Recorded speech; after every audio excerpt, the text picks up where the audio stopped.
Tetapi untuk Isai, saya tidak khotbah hari Minggu. Tetapi saya akan nanti bahas di pemuridan. Karena itu ada banyak pesan-pesan yang Tuhan kasih khusus buat kita, Eagle ya, untuk Isai.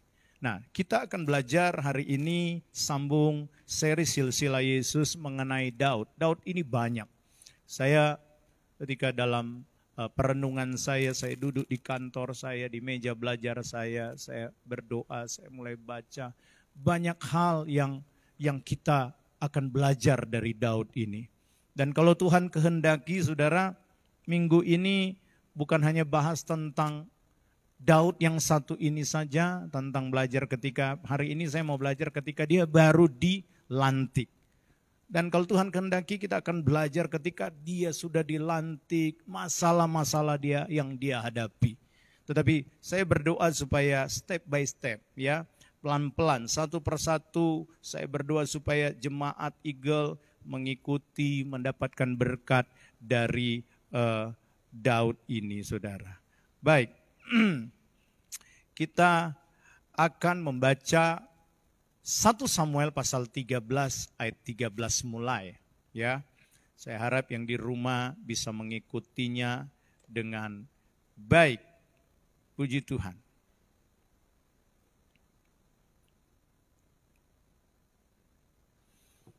Saya baca, saya kasih kesempatan yang di rumah karena engkau nggak bisa lihat di screen. Silakan buka Alkitab saudara, 1 Samuel pasal 13 ayat 13 mulai. Saya akan pelan-pelan untuk hari ini baca ayat ini. Baik, yang ada di ruangan ini kita sama-sama baca ayat ini. 1, 2, iya. Kata Samuel kepada Saul, perbuatanmu itu bodoh. Engkau tidak mengikuti perintah Tuhan Allahmu yang diperintahkannya kepadamu. Sebab sedianya Tuhan mengokohkan kerajaanmu atas orang Israel untuk selama-lamanya. Tetapi sekarang kerajaanmu tidak akan tetap. Tuhan telah memilih seorang yang berkenan di hatinya. Dan Tuhan telah menunjuk dia menjadi raja atas umatnya. Karena engkau tidak mengikuti apa yang diperintahkan Tuhan kepadamu. Perhatikan. Ini kalimat-kalimat Samuel kepada Saul. Waktu Saul sudah melanggar peraturannya Tuhan. Waktu Saul sudah enggak taat kepada perintah Tuhan. Samuel datang. Samuel tegur dia. Samuel bilang perbuatanmu Saul itu bodoh. Engkau tidak mengikuti perintah Tuhan Allahmu yang diperintahkannya kepadamu. Sebab sebenarnya saudara ini loh. Sebab sedianya di awalnya tuh. Tuhan mau memberikan, mengokohkan atau menetapkan Saul menjadi seorang pemimpin, keluarga Saul untuk menjadi pemimpin atas kerajaan Israel selama-lamanya. Tapi berhubung karena Saul tidak taat kepada Tuhan, maka Samuel datang menegur dia. Lalu Samuel bilang begini, tetapi sekarang kerajaanmu ayat 14 tidak akan tetap. Tuhan telah memilih seorang, ya perhatikan, seorang yang berkenan di hatinya. Pelajaran pertama, teladan pertama dari Daud yang dapat kita ambil. Ini beberapa kali saya sudah sampaikan di tempat ini. Yaitu Daud itu berkenan di hati Tuhan. Katakan berkenan. Di rumah katakan berkenan. Berkenan di hati Tuhan. Amin. Pertanyaan sederhana, engkau berkenan enggak di hati Tuhan? Enggak usah jawab saya, jawab sama Tuhan. Iya kan? Kadangkala kita kepengen diberkati, tapi kita hidup enggak berkenan loh. Kadangkala saya berpikir begini, Tuhan saya berdoa untuk Tuhan memberikan saya karunia. Tapi kadangkala Tuhan bawa kepada perenungan, kamu udah berkenan enggak? Sebenarnya untuk mencapai apa yang Tuhan mau gampang. Gampang, satu aja kuncinya. Hati kita harus berkenan sama Tuhan. Amin. Kalau hati kita udah berkenan saudara, enggak perlu engkau minta, Tuhan tahu. Amin. Dia tahu apa yang menjadi keperluan kita. Dia tahu apa yang menjadi kekhawatiranmu. Tuhan itu dahsyat loh. Beberapa hari ini saya merenungkan ketika kita doa pagi bersama ya. Saya ajak sekaligus ini di dalam khotbah ini jemaat yang tidak terlibat untuk doa pagi bersama. Ayo kita terlibat untuk doa pagi bersama, saudara. Nah, beberapa hari ini ketika saya mendapat ayat, saya tuh, yang hari ini ya, saya agak memikirkan kekhawatiran, jujur. Ada sedikit kekhawatiran. Waktu saya cabut ayat, janganlah engkau khawatir. Ayatnya itu selalu tepat. Kalau saya sementara agak sedikit takut, Tuhan datang. Jangan engkau takut dengan firman Tuhan. Saya mau bilang sama saudara, orang yang berkenan di hati Tuhan, Tuhan tahu apa yang menjadi keperluannya. Amin. Tuhan tahu loh. Yuk kita hidup berkenan di hati Tuhan. Nah, dalam 1 Samuel 16 ayat 7, tetapi 1 Samuel 16 ayat 7, saya nggak mau cepat-cepat karena saya kasih kesempatan buat yang di rumah. Sekarang pindah ke 1 Samuel pasal 16 ayat 7. Perhatikan, saya baca, tetapi berfirmanlah Tuhan kepada Samuel, janganlah pandang parasnya atau perawakan yang tinggi, sebab aku telah menolaknya. Bukan yang dilihat manusia, yang dilihat Allah. Manusia melihat apa yang di depan mata, tetapi Tuhan melihat apa? Hati. Penilaian Tuhan terhadap kita bukan penampilanmu, Pak. Penilaian Tuhan terhadap dirimu bukan baju yang engkau pakai bagus. Bukan engkau punya jabatan, bukan. Bukan engkau jadi seorang ayah yang baik, bukan. Memang baik perlu. Bukan engkau menjadi seorang istri yang bijak, yang baik, yang setia. Memang setia, bijak perlu. Tapi please dengar baik. Penilaian Tuhan terhadap manusia adalah hati. Katakan hati. Daud itu berkenan di hati Tuhan karena Tuhan lihat hatinya. Menurut pakar-pakar teolog, dia punya badan gak tinggi-tinggi amat, masih kecil dia, pendek. Ya kan? Kalau ukuran-ukuran orang Timur Tengah, orang Amerika Latin kan tinggi-tinggi ya. Saudara bisa melihat pemain bola zaman almarhum Diego Maradona, pendek 168. Lionel Messi 169, pendek dibandingkan dengan orang-orang Amerika Latin lainnya. Kira-kira Daud itu begitu loh saudara, pendek.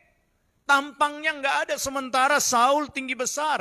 Abang-abangnya dari dada ke atas itu luar biasa besar-besar. Dan Samuel hampir terkecoh dengan penampilan di luar.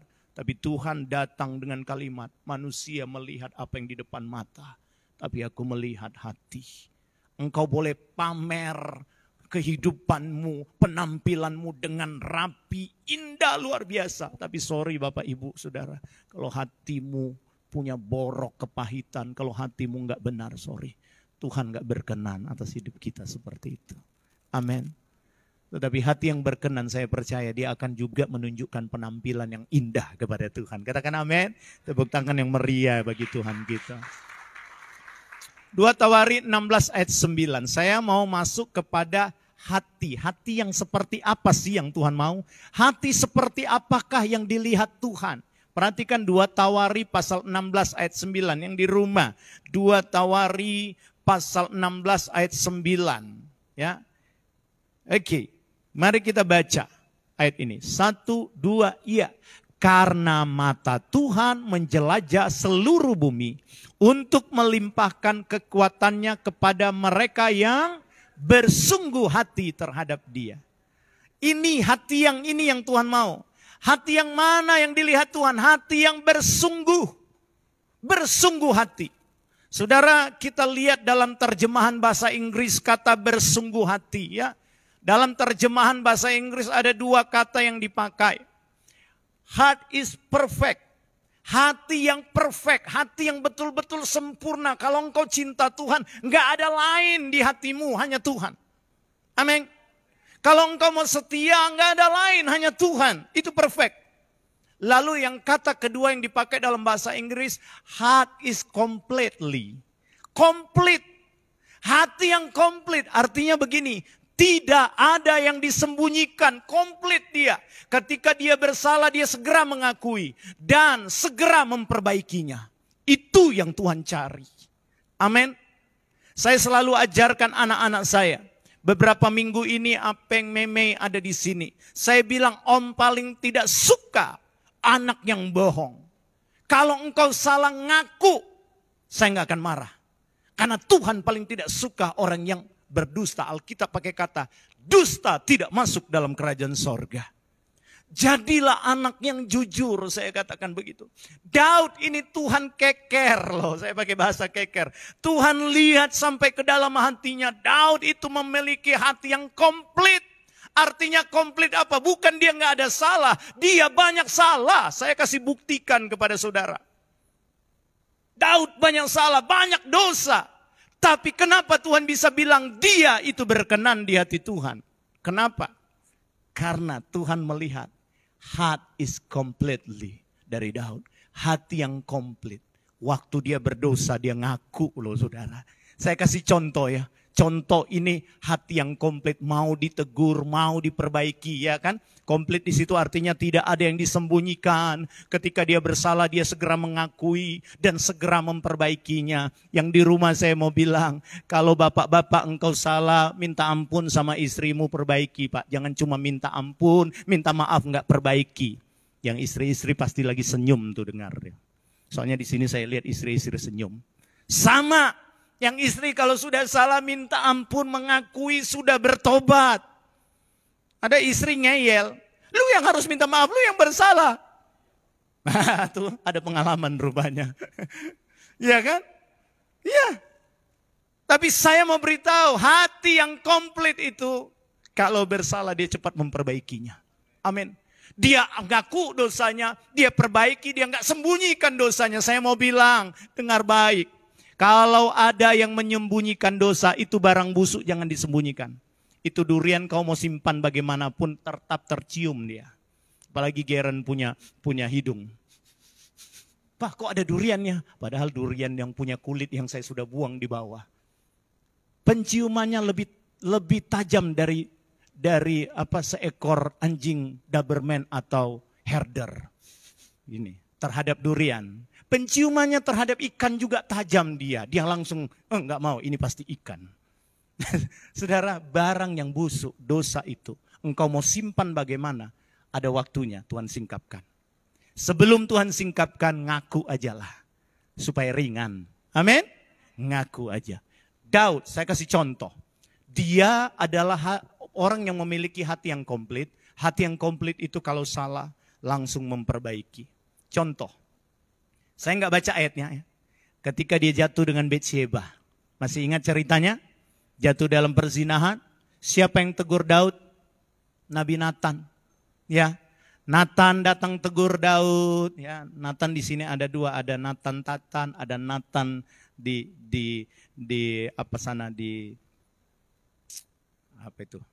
Rawasari sana, ya kan?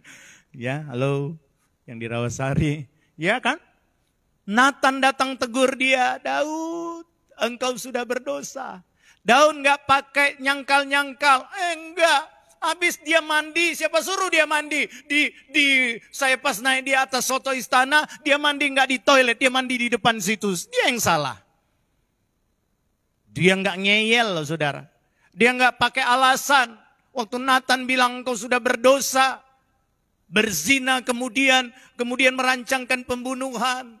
Daud bilang, Tuhan ampuni aku, beriku hati yang baru. Orang yang berkenan di hadapan Tuhan kalau dia berdosa dia langsung minta ampun.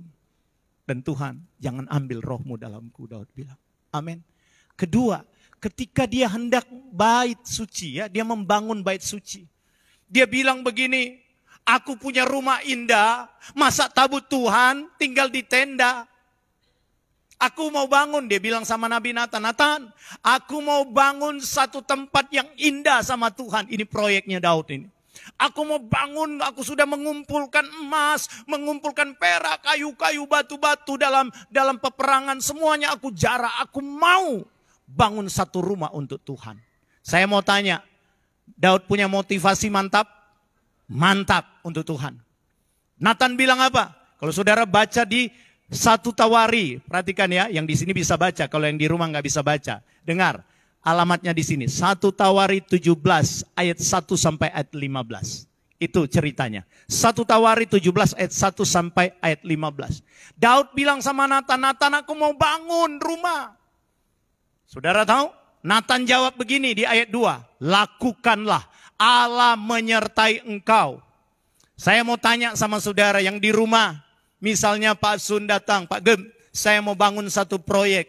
Gimana menurut Pak Gem? Berdoa, Tuhan kasih sampaikan apa? Saya langsung jawab, Pak Sun, bangun karena Tuhan suruh.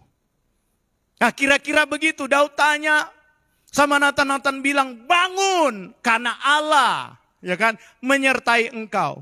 Saudara, di ayat 3 waktu Nathan pulang, di ayat 3 dan ayat 4, kalimatnya begini bunyinya. Malam itu datang firman Tuhan kepada Nathan. Bukan engkau yang mendirikan rumah bagiku. Maksudnya bilang sama Daud. Bukan Daud yang akan mendirikan rumah itu. Tapi anaknya. Saudara, raja loh ini. Raja, dia datang sama penasehatnya. Nathan, aku mau bangun proyek. Tuhan kira-kira setuju enggak? Oh bangun, pakai nama Tuhan lagi. Allah menyertai engkau. Besok paginya dia datang, Raja Daud minta maaf. Bukan engkau yang akan bangun, tetapi anakmu. Saudara, seorang raja ditegur begitu. Kalau raja yang egois, tadi malam kau bilang Allah menyertai. Sekarang kau rubah. Kau ini nabi asli atau nabi palsu? Kalau kena sama Saul dia potong itu. Betul? Tapi Daud orang yang memiliki hati yang komplit. Dia mau diperbaiki loh saudara. Dia mau diperbaiki apa yang dia lakukan. Dia bilang, iya.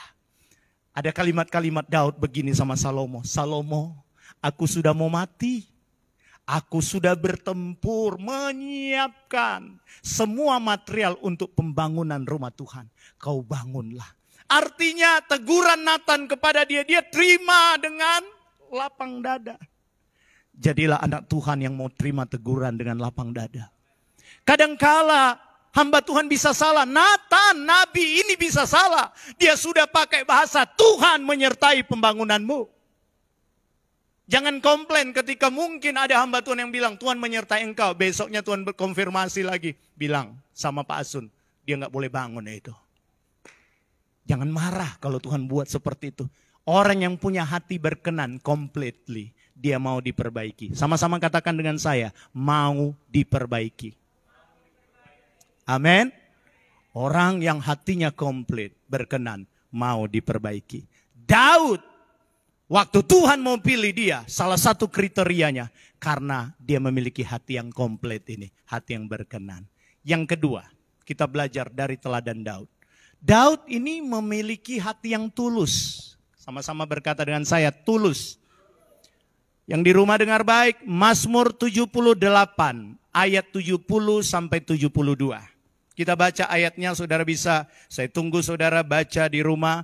Mazmur 78, ayat 70 sampai 72. Lai, nang pedikai tak yang di ruangan ini. Yang di rumah silakan juga pedikai tak. Cek no sa. Dipilihnya Daud hambanya. Diambilnya dia dari antara kandang-kandang kambing domba. Dari tempat domba-domba yang menyusui didatangkannya dia. Untuk menggembalakan Yakub umatnya dan Israel miliknya sendiri. Ia menggembalakan mereka apa? Dengan tulus hatinya. Dan menuntun mereka dengan kecakapan tangannya. Haleluya. Saudara, Daud ini tulus. Kata tulus dalam bahasa Ibraninya pakai kata tamam. Bukan tam ya. Tak apa-apa pakai tam, tapi tambah mam. Tamam. Tamam. Oke? Nah. Nih, tamam. Oke? Tamam itu artinya gini. Perhatikan. Yang di rumah, perhatikan. Tamam itu artinya lengkap. Baca sama-sama yuk. Murni, tidak bersalah, memiliki hidup yang sederhana, sehat, dapat diandalkan, tidak bercacat. Haleluya. Meskipun tidak dilihat oleh manusia. Saudara, siapa yang lihat dia di padang gurun? Siapa yang mau lihat kinerjanya Daud? Siapa yang bisa nilai ketulusan dia? Dalam menggembalakan domba yang cuma 2-3 ekor kata Alkitab. Dia menggembalakan domba ayahnya dengan tulus. Saya mau tanya, siapa yang bisa nilai dia menggembalakan domba di padang gurun dengan tulus. Hanya Tuhan, nggak ada orang lain. Orang lain nggak tahu. Orang lain cuma tahu Daud pagi bawa dombanya, sore pulang. Atau dia nginap sepanjang malam. Ya kan, jaga dombanya. Orang lain nggak tahu dia mau jaga dombanya dengan benar atau tidak. Tapi orang yang tulus, ada orang atau tidak, dia tetap menjaga dombanya dengan bertanggung jawab. Amin. Saudara, saya mau bilang, jadilah orang yang punya hati tamam. Murni walaupun nggak ada orang lihat. Dalam pemberian murni, tulus saja. Amin. Nggak usah hitung-hitungan. Kalau saya beri ini saya mau dapat apa? Engkau tulus. Tulus itu akan dinilai oleh Tuhan. Amin. Meskipun orang curang, kalau engkau tulus, ketulusan tidak pernah dikalahkan oleh kecurangan. Untuk waktu yang sementara kelihatannya itu dia kalah. Kita kalau nonton film Jackie Chan kan begitu. Pertama pasti kalah dulu dia, ditangkap babak belur. Tapi yang terakhir Ipochiwa, wah dia balas dendam, begitulah. Kira-kira orang tulus itu kelihatannya untuk awal kalah. Sului. Tapi wahai kanang tacai, kalau nang tulus di hadapan Tuhan, ui kai jikci, Tuhan akan angkatlah. Amin. Tuhan akan buat engkau berhasil. Jadilah orang-orang yang punya hati yang tulus. Saudara, orang yang tulus itu nggak banyak nuntut. Nggak banyak nuntut. Saya mau bawa nanti saudara lihat. Ini dia belum jadi raja loh. Ini dipilih Tuhan. Waktu dia mau diurapi. Dia masih di padang gurun. Nggak ada orang yang lihat. Saya mau bilang sama saudara, orang yang tulus, promosi itu datang dari Tuhan. Meskipun kinerjamu tidak dilihat oleh bosmu, tapi kalau engkau tulus lakukan, Tuhan punya banyak cara untuk mengangkat. Alkitab pakai bahasa begini, dari tempat domba-domba yang menyusui didatangkannya dia, untuk menggembalakan Yakub umatnya dan Israel miliknya sendiri. Dari tempat domba, dari tempat kesunyian. Tuhan pantau dari tempat yang maha tinggi. Luar biasa ini anak satu ini. Hatinya berkenan. Meskipun bapaknya nggak lihat, dia tulus melakukannya. Dan Tuhan angkat sekaligus dia menjadi, bukan cuma menjadi gembala domba. Tapi menggembalakan seluruh Israel. Jadi raja loh. Punyalah hati yang tulus. Amin. Puji Tuhan. Yang ketiga.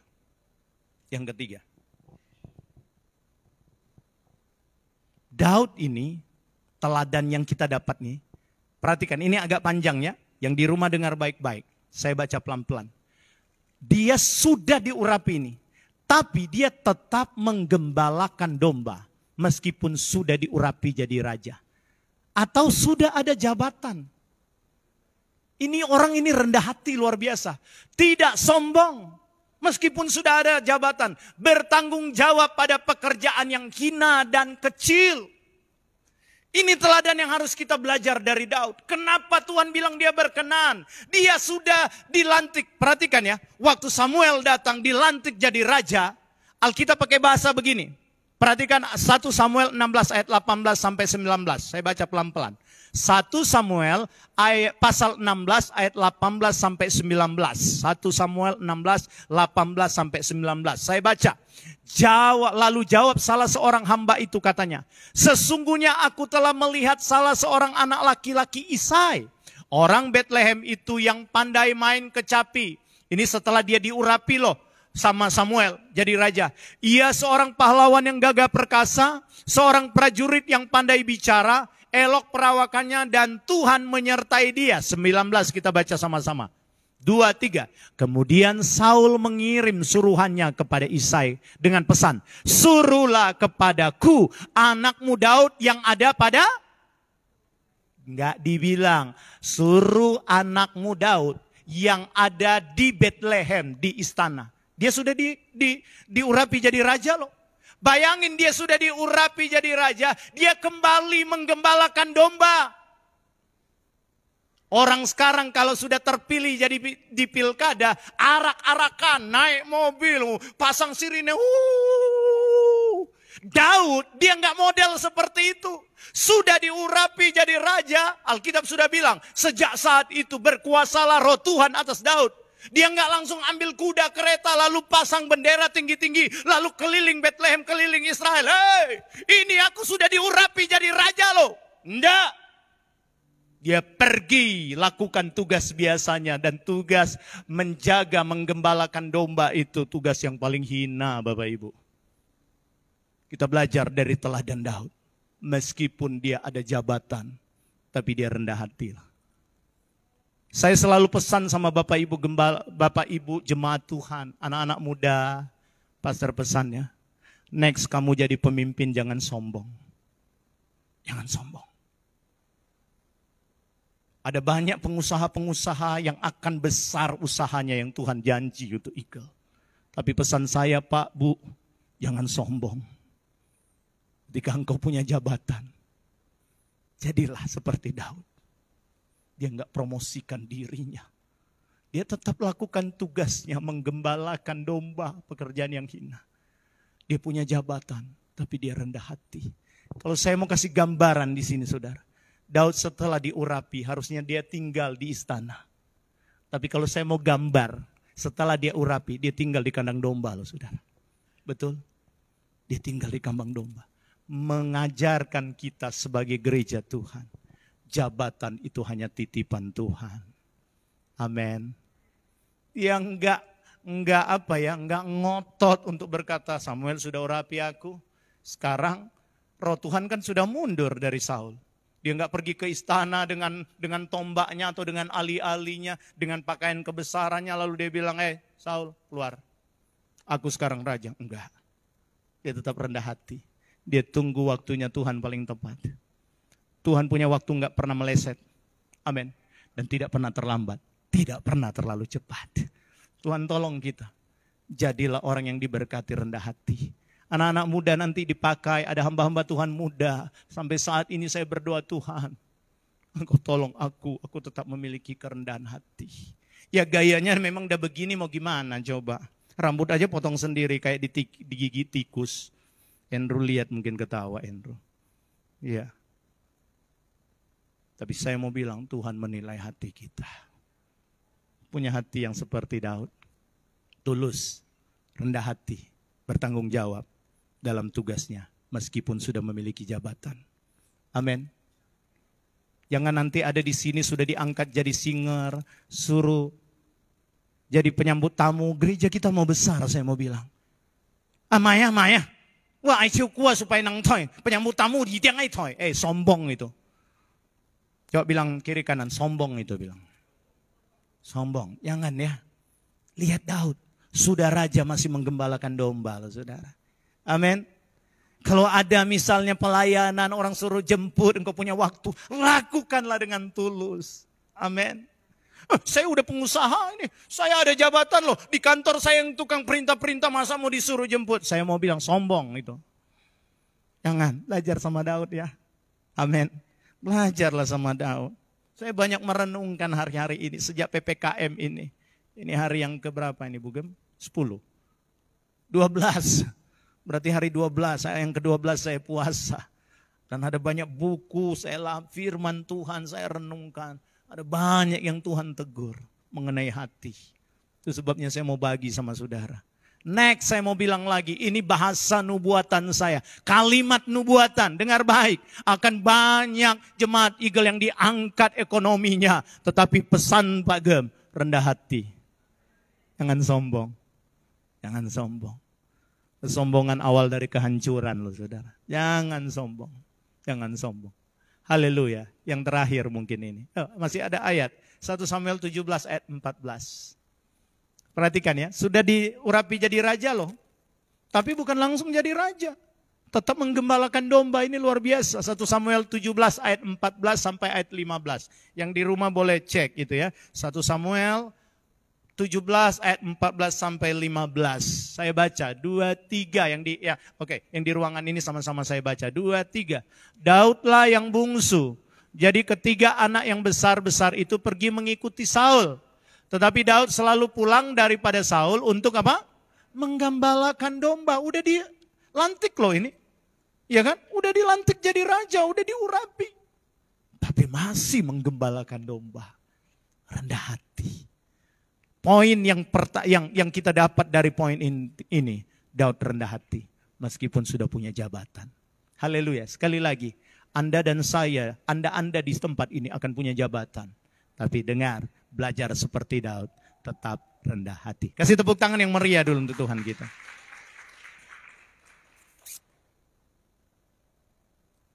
Saya semalam sempat ngelihat teman saya kirim TikTok. Dia bilang banyak orang yang sombong. Katanya begini, ini cuman job aja lah, cuman tasek lah. Katanya kan Tuhan menciptakan manusia dari tanah. Jadi kalau yang orang suka syome, suka berantem, berkelahi, itu diciptakan dari tanah sengketa. Katanya. Ya kan? Kalau dia sombong, udah kaya sombong, miskin sombong, ya kan? Berarti dia diciptakan dari tanah tinggi. Kalau dia suka ngomongin jorok, katanya dia diciptakan dari tanah lumpur. Jorok kan? Saya pikir-pikir iya juga. Ini cuma ilustrasi ya. Jangan sombong lah. Amin. Jangan sombong. Punya jabatan, diberkati, rendah hati ya lah. Haleluya. Yang keempat yuk. Ini mungkin yang terakhir ya. Nah tuh terakhir. Enggak panjang-panjang. Nanti saudara di rumah bukan dengar firman sambil duduk-duduk. Saya bisa lihat dari sini. Sambil makan kue tiaw mungkin ini si Niko sama Pak Asun. Bercanda-bercanda nih. Apalagi di sini. Jangan sambil makan ya. Nanti karena aduh Pak Gem lo tahu kui manga kuiku, tahu kung lo lah. Mamia ce Indomie ya. Sambil makan Indomie. No. Jadi ini poin terakhir ya. Saya taseng ya, taseng taci. Saya percaya di rumah mengikuti dengan serius ibadah kita. Baik, yang terakhir, poin terakhir. Teladan dari Daud yang kita belajar hari ini. Yang keempat, yuk kita baca sama-sama yang di ruangan ini. 1, 2, ya. Tetap memiliki hati hamba, yaitu melayani Saul. Tidak memberontak, padahal Daud sudah diurapi menjadi raja. Ya kan? Ini tadi dia tetap menggembalakan domba. Tetapi sekarang dia memposisikan diri hamba. Dia tahu loh, raja itu, Saul itu siapa. Dia tahu Saul itu memang roh Tuhan sudah undur dari dia. Tapi Saul belum diturunkan langsung dari taktanya. Dia tahu, saudara ngerti ya? Roh Tuhan sudah undur memang dari Saul. Tapi dari takhta kerajaannya belum. Masih banyak suku Benyamin yang mau Saul menjadi raja. Dan kalau Daud mau ngotot, saya sudah diurapi. Bisa hancur itu. Tapi Daud tunggu waktunya Tuhan. Dia tetap jadi pelayan Tuhan yang rendah hati sama Saul. Perhatikan. 1 Samuel 16 ayat 21, 1 Samuel 16 ayat 22. Ayat 21 sampai ayat 22. Yang di ruangan sama-sama baca yuk. 1, 2, 3. Demikianlah Daud sampai kepada Saul dan menjadi apa? Masuk akal enggak? Sudah diurapi loh. Sudah ada mandat dari Tuhan. Dituang minyak urapan oleh Samuel. Engkau mulai hari ini aku melantik engkau menjadi raja. Tapi kita lihat sekarang dia datang kepada Saul sebagai apa? Pelayan. Di gereja jangan ada, sekali lagi Pak Gemo bilang, kalau engkau punya jabatan di luar, jangan ngatur-ngatur pelayan. Jadilah orang yang melayani, bukan ngatur pelayanan. Ya. Maaf ya Pak Gem agak tegas. Jangan. Kau punya uang yang banyak sekalipun. Ke gereja, taatlah kepada pimpinanmu. Taat kepada otoritas. Daud taat kepada otoritas. Menempatkan dirinya yang sudah diurapi menjadi pelayan. Saya bingung kalau orang sudah diurapi, sudah banyak firman sombong, bingung. Yang saya pelajari semakin orang tahu firman, semakin dia merendahkan diri, semakin dia tahu bahwa hati kita ini harus menjadi hati hamba. Amin. Jadi kalau ada orang Kristen, ada hamba Tuhan, dia dipakai Tuhan sombong. Saya pikir firman apa yang dia belajar. Amin. Kebenarannya separuh yang dia terima. Karena yang saya dapat pelajaran, yang saya belajar, Saya sementara mengikuti studi hari-hari ini, yang saya tahu, orang waktu diurapi Tuhan, dia tetap rendah hati. Daud kita belajar, sudah diurapi Tuhan, tetap rendah hati loh saudara. Tetap rendah hati. Nggak mau ngelawan atasannya. Haleluya. Para pekerja-pekerja yang kerja sama orang angkat tangan di ruangan ini, angkat tangan. Ayo angkat tangan. Ya, jangan malu-malu angkat tangan. Saya mau bilang, jadilah pelayan-pelayan yang rendah hati. Alkitab bilang, hormatilah bosmu, tuanmu, meskipun mereka itu tidak adil, bengis. Ya, disuruh hormati. Daud ini akhirnya saudara, dia tahu tuannya ini sombong. Dia tahu tuannya ini ingin bunuh dia, dia tahu itu. Tapi apakah dia mau membalas? Enggak. Berikut saya akan sampaikan tentang bagaimana Daud menghadapi tuannya yang mau bunuh dia. Saudara tahu, dia tetap rendah hati, enggak mau balas dendam. Makanya tak salah kalau Tuhan bilang, Daud hamba berkenan di hatiku. Saya berdoa, bukan cuma Daud yang akan Tuhan beri nama berkenan di hatiku, tapi ada anak-anak Tuhan yang akan hidup berkenan di hati Tuhan. Tuhan bisa bilang juga, bukan cuma engkau sahabat, tapi engkau berkenan di hatiku. Belajar dari kejadian Daud, sudah punya jabatan, tetap rendah hati. Tuhan tolong kita. Sekali lagi, Pak Gem mau sampaikan di akhir daripada khotbah hari ini. Banyak jemaat Tuhan, jemaat Eagle, selesai masalah pandemi ini, engkau akan punya jabatan, engkau akan diberkati, tokomu akan besar, usahamu akan besar. Tapi dengar baik, jadilah Daud yang rendah hati, jangan sombong. Sekali engkau rendah hati, ingat, awal kehancuran akan engkau alami. Tuhan tolong kita, para pelayan Tuhan. Mari kita sama-sama datang kepada Tuhan, pemusik, para singer, ya, yang di rumah, perhatikan dulu. Yuk yang di rumah sama-sama nyanyi, yang di ruangan ini kita sama-sama nyanyi, tinggikan Tuhan. Kita datang kepada Tuhan. Berikan hati kita sungguh-sungguh kepada Tuhan. Haleluya, haleluya, haleluya.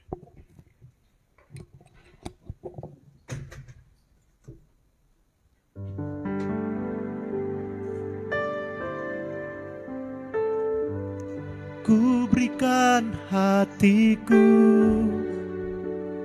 dan jiwaku, semuanya bagimu di dalam hidupku, di setiap waktu. Nyatakan jalanmu,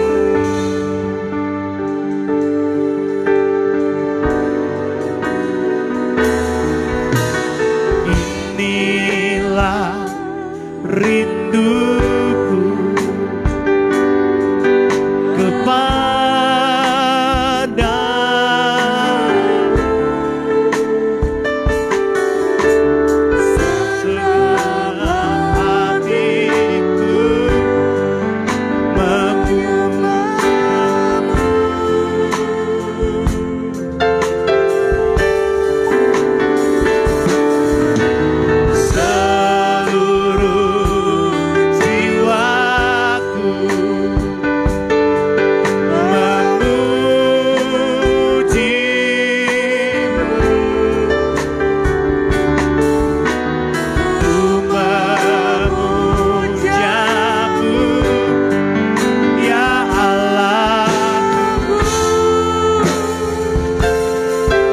sama bangkit berdiri yuk, katakan. Ku berikan hatiku dan jiwaku, semuanya bagimu.